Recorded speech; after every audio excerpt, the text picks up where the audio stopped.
Boo! Hello, you little hot buttered communists. It's your old pal Kip. Listen, today we're going to have a kind of a special video, more technical, which is needed, about how to force crank a Promaster or otherwise get it started when it doesn't start. You're having a great life. Everything's going well. Money, power, fame, pets. And all of a sudden you get out in your van and it won't start. You turn the key and nothing happens. What to do? Step one, panic. Step two, don't panic. If you put the key in and you turn it to crank and it doesn't start, but it traps the key, it won't release the key, that tells you the battery is the problem. It can only be basically one of three things if a van won't start. Well, that's not true, but generally speaking. The battery, the key itself, or the starter. If you put your key in and it traps the key, it goes to crank, nothing happens, and it traps the key and it won't release the key, the battery is almost certainly dead. The battery is definitely dead because it requires power to release the key. The dash lights will give you an indication if you have at least some power.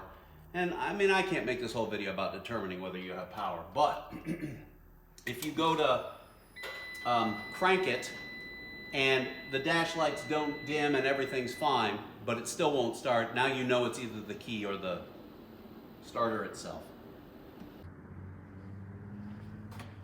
Okay, here we are under the hood. This is your underhood fuse box, and this is your underhood cover for the fuse box. By the way, just for your own information, this little stud is a ground, and under this little flappy cap is a paddle looking thing for jumper cables. These are your jump points, your underhood jump points. When you jump this van, if you have to, you don't need to get under to the battery under your feet. It takes two 8mm nuts hold this cover on. As I say, these two little 8mm nuts tend to rust. You might want to put anti-seize on them. You know, think of it as an investment in your future happiness. A happiness which I assure you will be greater if you can get the fuse box open. Because none of this is going to work if you can't get the fuse box open. This panel comes off, as you can see. As you can see. Okay, there is what's called your power distribution center or underhood fuse box. I find to be a much better term for it. And in it, it contains fuses and relays. Here's the important part to know. There is a junction where the key, the instruction from the key, meets this relay.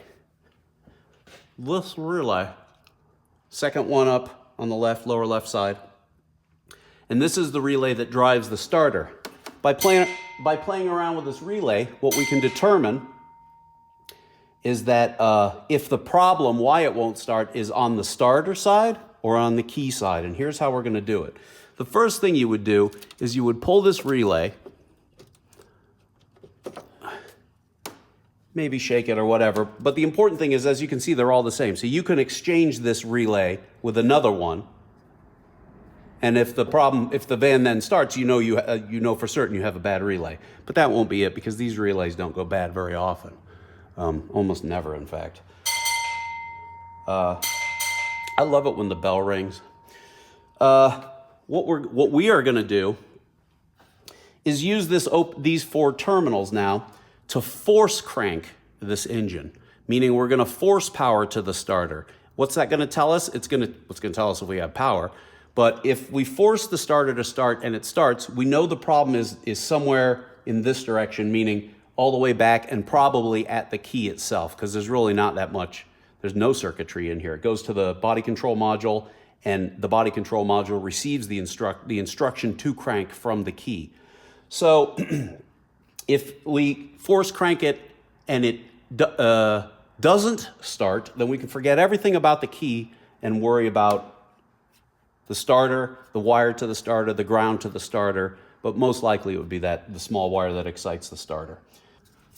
I should explain, at the bottom of the relay is only 4 pins, and what happens is when power is crossed over 2, bigger power goes out these other 2. It's a relay. This guy grabs it, this guy sends it. Okay, let us continue.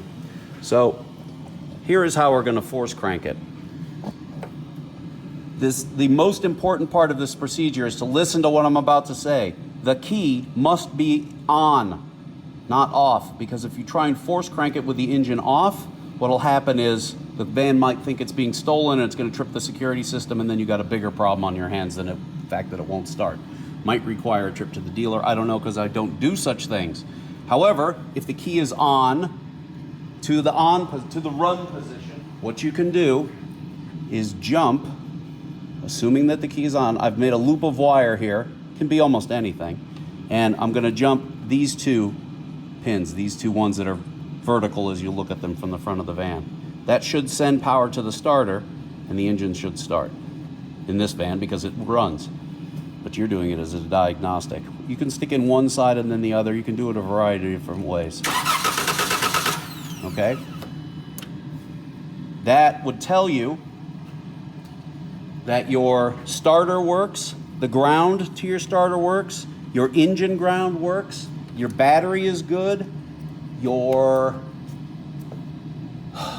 would tell you some other things, I suppose. And that, kids, is how you would force crank a starter in a Promaster. Yeah. Love you. Mwah.